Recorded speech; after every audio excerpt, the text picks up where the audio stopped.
Hello, all good sirs and madams. We are playing some Pillars of Eternity again. We had just finished talking with the dead dwarf woman, and she revealed some information about what we are. We got some abilities. I think it's Crucible of the Soul, which is it's basically an AoE damage spell that uh, uh, heals us a little bit. It's not very much. It's like maybe a fifth or a sixth of our health, but it is something we can throw out. If we look at, let's see, our damages comes to about half of a regular. So it is it raw damage? No, it's burn damage. We got to keep that in mind. So 17 and a half. Okay, so we got this new character. His name is Eder. The smell of pipe smoke, at once earthy and sweet, winds its way into your nostrils. Your eyes trace the smoke to its origin, where you find a broad man with straw-colored hair leaning against a mossy rock wall, his pipe held to his lips with one meaty hand. He looks you directly in the eye, but the look is not aggressive. He regards you with a peculiar smirk. 17 and a half. Well, could be 18, depending on how you count the dwarf woman. I'm sorry? You were trying to figure out whether to count her as a full person. I think you oughta. What are you talking about? The people hanging from the tree. 18 of them. Well, last I counted, anyway. Aloth frowns. Is that what you people do for fun around here? Name's Adair. Though to the people around here, might as well be 19. Don't think I'd put you much higher than 22, 23 tops. You look like the sort that likes to get involved. What makes you think I was interested in the dwarf woman? He looks at you a moment, his brow arched. His smirk broadens. I was smoking over here, saw you staring at her. Twice I refilled my pipe. You never so much as blinked. Your mouth was so slack I took you for a Radric at first. Oh, that's impossible. I don't drool as half as much. Ha, so you're already familiar. Still, you'll have to forgive my curiosity. Around here we prefer to turn a blind eye to our dead. I've been out of sorts lately. Of course, we all got our bad days when we stand perfectly still and stare at corpses for a while without blinking. And he winks. Careful, friend. Best not use that word round here. Could be any number of Radric bootlickers within earshot. Ciphers, animancers, watchers. Same thing in the eyes of folks around here, Radric especially. They come through these parts all the time with their cures, preying on the desperate. None of them are who they claim to be. Of course, seeing you with that funny look, I'd be halfway inclined to believe you were having some kind of communion with that dwarf. Either case, maybe I'm not 19 after all. No offense. Well, what's that supposed to mean? Hey, don't blame me. I don't have a say. You can take my word for that. The town's had it in for me for a long time now. Only fellow who ever stuck up for me, well, he's number 18 up there. My headman on the farm. Used to be my captain during the war. The war? Okay, Saints War. Only one in my lifetime. Fellow decides he's a living incarnation of Aethys. Overthrows Raid Saris. Marches on Deerwood, so we give him a Deerwoodian hello. We blew him up. He smiles at this, but is the smile of one recounting a joke for effect rather than enjoyment. Who is Aethys? He's the god of rebirth and redemption. Formerly, anyhow. Maybe they call him something different where you're from. Okay, why was your headman hanged? He got involved. Radric sent men down here the other day, said they had it on good authority. Someone in town was working with Kolsch, plotting Radric's overthrow. Said if he didn't come forward right then and there, they'd hang every last one of us. No one was coming forward, so Swithin, that's my headman, he steps up and says it's him. They took him at his word. He sighs and shakes his head, his eyes fixed on the tree. Bound to happen sooner or later, if not for plotting against Radric, then for protecting me. What do they have against you? Pick the wrong god. That's what it comes down to. Used to be a lot of Aethys worshippers in Gilded Vale.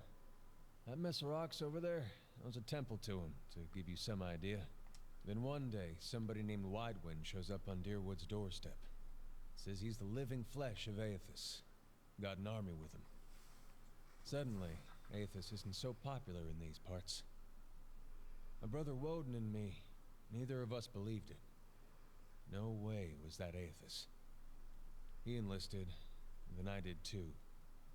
But, he didn't make it back. After the war, people took to punishing Aethys worshippers, accusing them of treason. Got real ugly, especially after the legacy started. Folks needed someone to blame. I was safe because I fought, but then this rumor starts that my brother, that he was on the wrong side. And I wasn't so safe anymore. Until my headman stepped in and said they'd have to hang him to get to me. Seems that's no longer a concern. Of course, the townies don't do the hanging these days, but when Raedric's men come, they got no problem doing the pointing. Aloth glances at you and lowers his voice. You can see why I was eager to leave. Okay, so who's Kolsch? Someone who got tired of all the hangings. He's on the run now, probably will be till they catch him. If you're next to be hanged, what are you still doing here? Drinking, mostly. Point of fact, I'm on my way out. Just haven't figured out where I'm going yet. Not a whole lot of places out there that don't think Widewind's legacy started with Widewind. So, we're going to grab this guy, Eder. Where are you headed? Some place called Cadnua. There's an old watcher there who might be able to help me. I seem to remember hearing something about that years ago. He tamed that place. People would seek him out for all kinds of things. Troubles of the soul, questions for the departed. Of course, that was back when you didn't have to say watcher with a hush on your breath. A man such as that, there'd be things I'd want to ask him. Don't know why I never thought of it before. Something kindles in his eyes, and the vigor of purpose finds its way into his voice. Not sure how I feel about setting out with a stranger, and a strange one at that. But truth be told, you might be the only one in town who wouldn't feel some relief seeing me swing from that tree. That's a fine reason if I ever heard one. All right then. Guess I'll do some sightseeing. Long as you're not the one picking the sights. And he tilts his head forward and gives you a pointed look, glancing briefly at the tree. So let's get going, Eder. We need to get him a level. We probably will put points into second wind, mostly. And maybe survival. I don't think I'll ever be using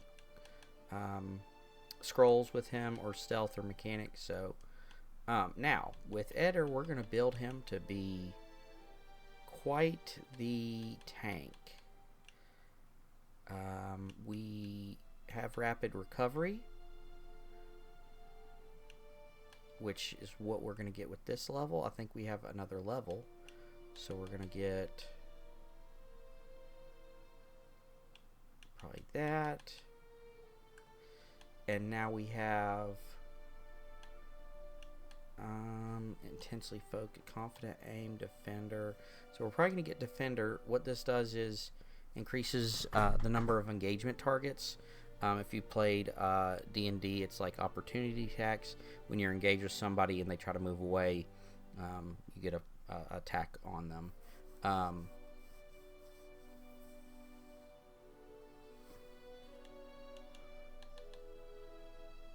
Well, yeah, we'll go defender.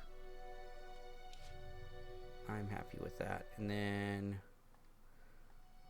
we are going to switch up our formation.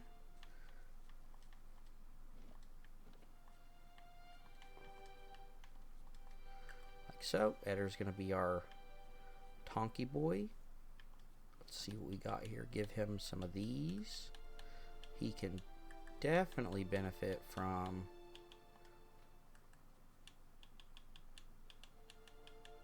these boozy items.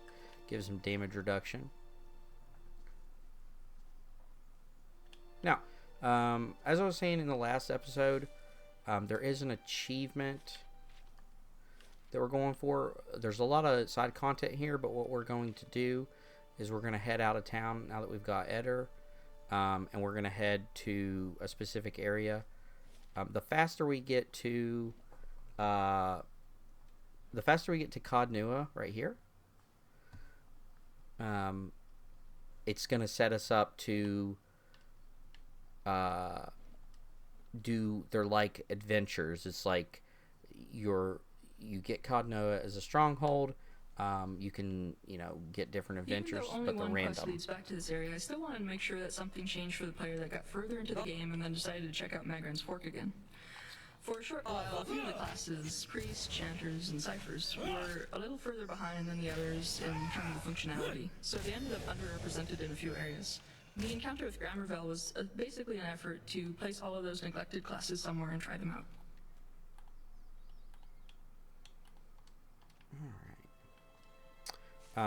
Yeah, they're like little mini adventures that it's like a management type of thing. And the faster we get to it, the faster and the more opportunity we have to take care of one specific type of adventure. And I'll kind of go into that when we get to it. Saw you in the flames. Now, here's another character. This dude is awesome.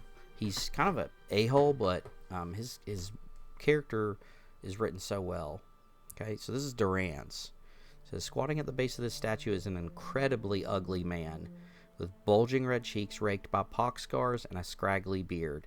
He is sweating as if he has a fever, but his breathing is measured and steady, like a slow push of a blacksmith's bellows, but that comparison feels strange and unwelcome. The next comparison, possibly sparked by his grin, is that of a bear trap, and then out of nowhere there is a hint of alchemical fire. That fades almost as soon as you identify the smell. Come to pray at the statue? And the question mark is barely there. As the man makes the statement, the statue takes on a reddish cast as if one is holding a torch to it, and then it slowly blossoms into waving flames. The man doesn't turn as the statue blossoms into fire. The others are welcome, but it's best if just you and I trade words, and your shadows stay quiet. Hands off their weapons, both arcane and steel. It's only you I want to trade words with anyway. It says his face tenses with his iron bear trap smile ready to spring. I swear before the whore that is Margaret, no harm will come to you in her shadow. If that's enough of a promise for you. If not... The staff rests easily in his hand. It wasn't there a minute ago. So we're going to examine the statue. It says the weaving firelight from the statue gives off no heat, so much so you wonder if it's some trick of the mind. The ugly man before you doesn't seem to notice it or feel it, although the sheen on his brow is still present as if he's burning up from within. So let's look at him. Sudden weaving flames from the statue of Malgren cast more light on his features. The man's robes are dirty, stained with grease and other marks of the road. The hems of his robes, including the sleeves, are burned at the edges as if he walked a great distance across a fire and then reached into the flames with his hands to pull something out. But while his hands are thick and callous, they bear no burn or scorch marks. Let's look at his staff. Let's just take a good gander at this dude. The staff looks thick, stout, of blackened ash once burned by a terrible fire. Beneath the ash, the lines in the wood bear shapes and patterns, and there is a certainty the staff was once something far more dangerous, but not now. And as you study it deeper, it shimmers slightly in your eyes like wet water catching the light weaving across the statue. Whatever power is bled from the staff, it doesn't make it or the wielder any less dangerous. You look up to see the man watching you studying the staff. As his gaze meets yours, he nods with a humorless smile. Okay. It says, strange choice of company. Stone seems cold comfort. The man smiles slightly at your words and then nods, never taking his eyes off you. I could do better, though the road holds little else. His eyes run the length of your frame, and he follows it with a sneer until now. The world holds many whores we worship. Respect comes with honest titles. I bet even you have gone against instinct in exchange for a little copper, or paid for such in countless ways. But if I give offense, if words are all that are left to a man, then why in the dear wood of all places he should have leave to speak them? Okay. Didn't catch your name or why you want to speak with me. I didn't give it. You probably find names as useless as I do. The names that litter this world like debris are hard enough to wrap around the tongue. And what do they matter? It's what's beneath the skin and the letters I care about. What burns within. It's more important to me you're a watcher than whatever culture or accent decorates your letters like awkward crowns. Take pride in your actions, not where you hail from, or how your name rolls off whatever liar's tongue coats it now. If you need a title to hang on me to match your own, Watcher, then call me Durance. And as you observe souls, I test them. So how did you know I was a Watcher? Durance shakes his head and his hand curls slightly on his staff. I can see the questions bubbling up. Let's burn them away one by one. I am a missionary. I walk this diseased nation with its heathen, its people so careless with the spirits of others and their own, watchers among them. Yes, I know you for what you are, and your name doesn't interest me. Names are for honest folk, and you are a crack that shines light from another place. We're meant to travel together, you and I. Saw you in the flames. Not your face, but that soul of yours. All tightened up, like a huntsman's knot. You saw my soul in the flames? There's things we can teach each other. If you're in need of answers to your mantle of questions. I don't force my words on anyone other than you. I don't care who walks with you or what their mewling problems and politics are. There's enough howling in the world without me stoking that fire. I won't take from your provisions, don't need much on the road. I can carry my weight, which is considerable. Many will stand against you. They probably already have, from what I can see. Left their marks, it seems. Like a trail, worming its way behind you. Okay, so what kind of marks? Disease? Spirit wind? Both could have touched you, yet here you stand. As for disease, not all of us were close to water when the pox hit. But it's no longer a passenger in my flesh. It left its marks as well. But like flames, the pox doesn't strike twice, nor is it catching. Alright, well, if your stone mistress there allows it, let's go. Her? Don't fear her jealousy. Let us see what the road holds, Watcher. Okay, now we got Durance. He is a priest. Eder was a fighter. And we will probably just split his points a little bit. Now, we want to probably get interdiction. So what this does is it's a once per encounter ability that dazes any enemies in the area of effect. Which dazed is a status condition. Accuracy reduced by 10 and reduces some of their stats and attack speed. And then we can, I think, start... We might go Inspiring Radiance to get the accuracy bonus. Well, Holy Radiance.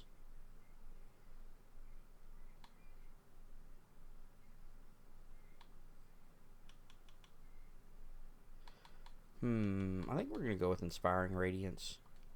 This first one. And then we got him. He basically got some spells that he can cast now. I'll see what I can find. So, statue of Mogren, who's the goddess of war and flame. Dozens of names scratched into the stone at her feet. Supplicants seeking her blessing. Okay, and we want to go this way.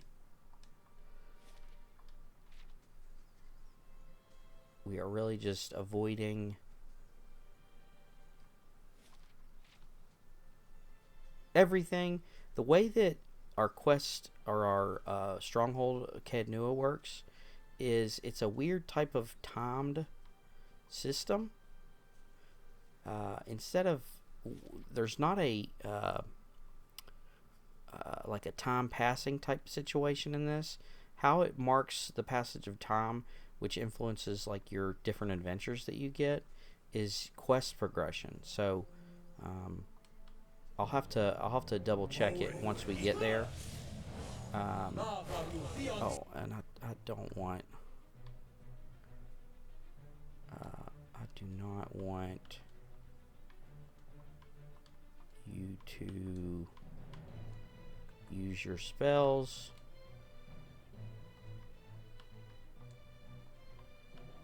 And don't use per rest. And then Eder, I'm not using any spells or abilities, but we will have him be aggressivo.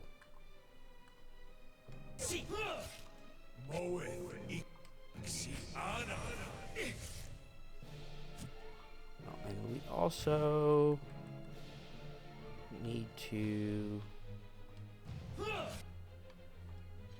switch to his rod and go from there. Yeah, so basically our achievement that we're looking for at Cadnua, you get these different adventures and they're different varying levels of complexity. They give more XP items, things like that. And the thing that makes it difficult is, so you have minor, moderate, basically big, moderate, little, like different levels. The thing is Black Meadow originally started out as more meadow and less black, but with more dragon skeletons. It was also much easier to get lost in since everything looked the same. This was also one of the earliest wilderness areas in the game to get made, so things were still being figured out at the time. Thankfully, there was plenty of time for revisions and some actual black was added to Black Meadow. I also added some Burn Lady mushrooms to the burned-looking area because really, who wouldn't? Yeah, so more developer commentary. The problem is so what determines which one you get is based on like the prestige of it's a stat that at the beginning is very low, so you have a chance to get the minor like little adventures, but as you upgrade it, you of course move through those tiers. The problem is if you upgrade it too fast, you move past the ability to get those minor adventures.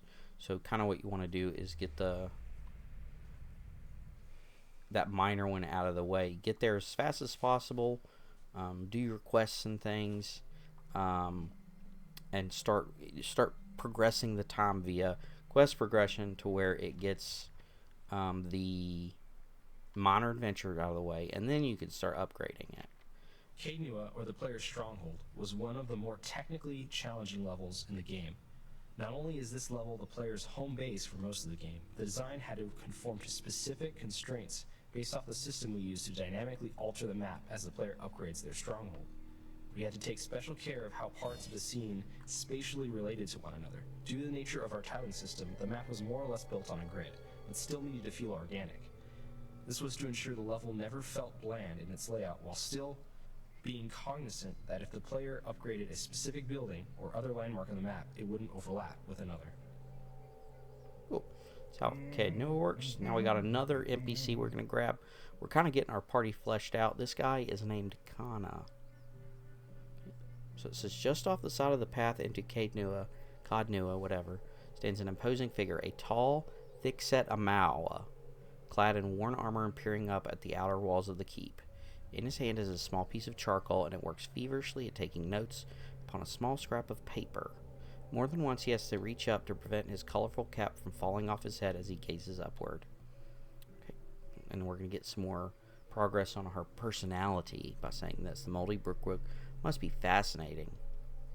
The man looks over at you, blinking in surprise. His face splits into a very wide and toothy grin, and he waves the parchment in greeting. It is. Well, not the wall itself, perhaps. The construction is very traditional. There are names scratched upon some of the bricks. Just there. Workers and masons, I expect. Carving a little immortality for themselves.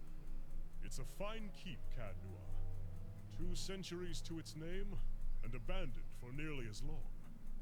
But the truly interesting part is in there. And I haven't had much luck in reaching the keep itself. I hoped to find the master of this place, a man by the name of Mayorwald. But it seems that he either holds his privacy most dear, or else has been devoured by his house guests.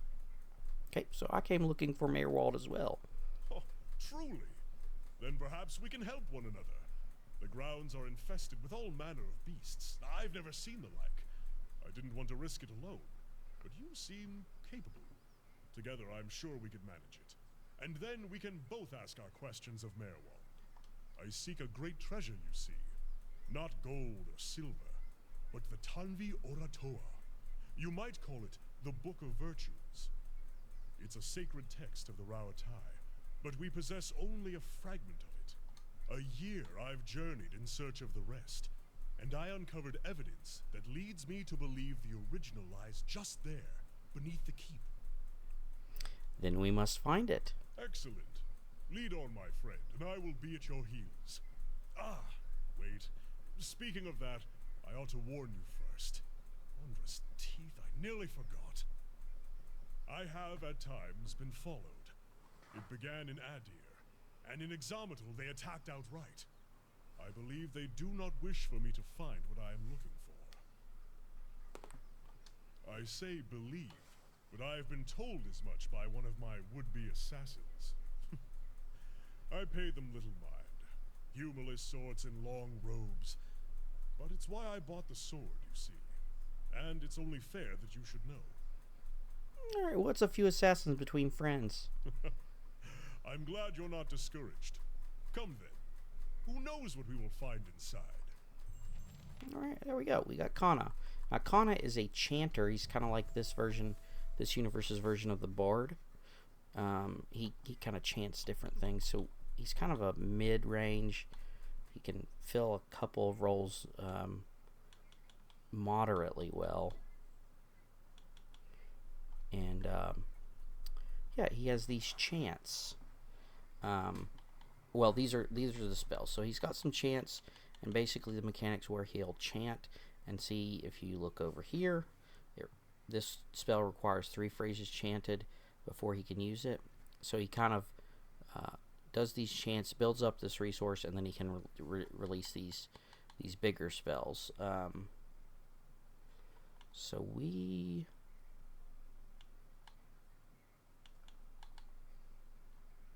probably want to grab and Hell Hierif. This reduces damage reduction, which will help us burst through some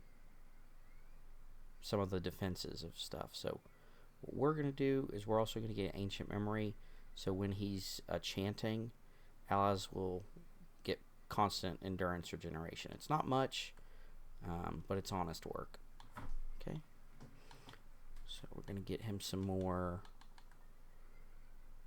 stats, and then he will grab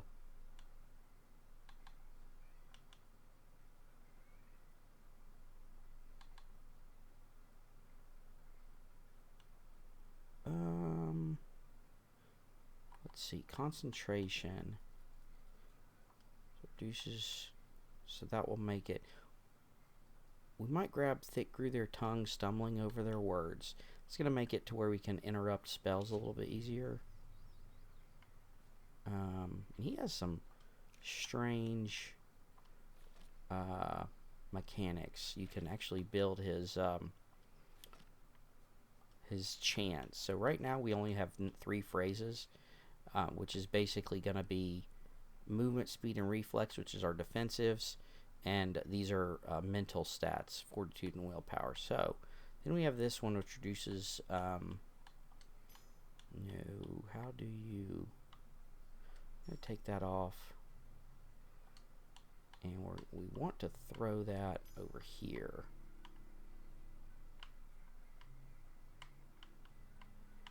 Now, I've always been confused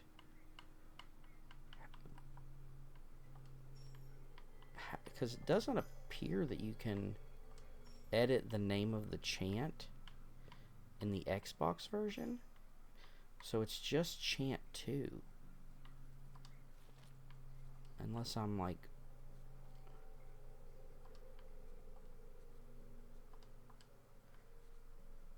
edit chants. Yep. So Now we've got Kana. We do need to edit this because we're going to put Kana here. You know what? Probably what we'll do is throw our piggy up front. Oh, well, no.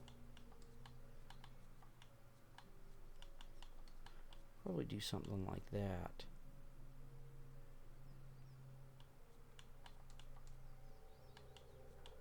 Yeah, I think we'll do something like that.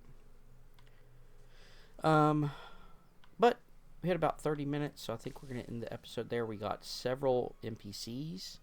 We're getting ready to go into Cadnua, which is our stronghold. Once we clear that out, we'll have a home base, and we'll get to start some different quests, different achievements that we need to work through. There's not too many in this, and we already have several. We have a lot of the crafting ones and the dispositions. So we don't really, pretty easy. About this time you can get them. But the main ones are just going to be doing the main story. Pretty much, that's pretty much all the quests that this game has in store. But yeah, we'll talk with those as we come to them. But I appreciate you watching. I hope you enjoy this series. We are going to try to play this and then eventually build up to Pillars of Eternity 2, which has some really, really difficult achievements. I do enjoy those. And eventually, we will play Avowed. But yep, if you are enjoying the content, make sure you hit the thumbs up button. Maybe add a comment to help build an engagement for the channel. Hit subscribe if you haven't. I really appreciate it. We're trying to get to 200 subscribers, and then we'll do something special, which I'm not sure what. But yeah, thanks for watching.